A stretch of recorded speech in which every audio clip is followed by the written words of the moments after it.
You honor the moment. You respect the people and situations that come your way.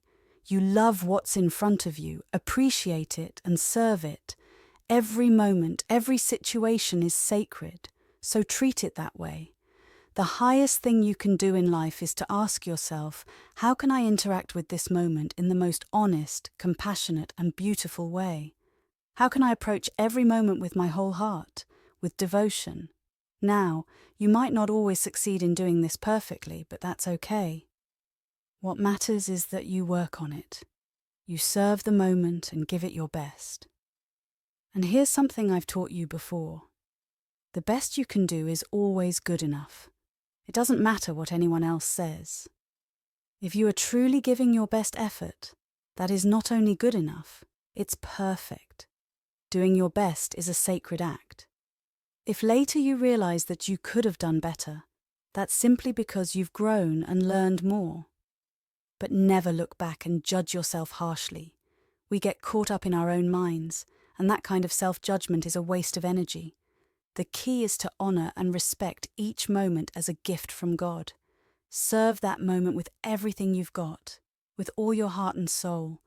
And once you've done that, the next step is to let go of any expectation of what you'll get in return.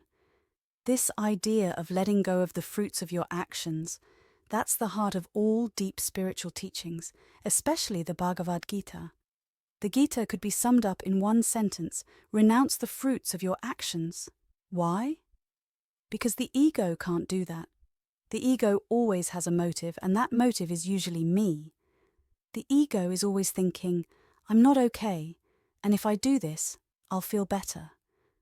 So the motive is to serve myself. But real freedom comes when you can do your best, with all your heart and soul, for the moment unfolding in front of you, and then let it go. No expectations, no goals, no hidden motives. You're not doing it to get something in return. You're just doing it because it's the right thing to do. It's a moment from God, and you're here to serve it. And that's the end of it. Think about it like this. Imagine if God appeared to you, like in the story of the burning bush, and gave you a task, something important to do. Would you ask, what do I get out of it? What's my reward? Of course not. You wouldn't question God like that. The reward is doing God's will, putting your heart and soul into it. You don't come back afterward and say, okay, now what do I get? That's what it means to renounce the fruits of your actions.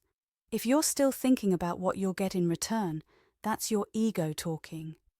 But when your ego fades into the background, when you're not focused on it, there's this complete harmony between you and the universe.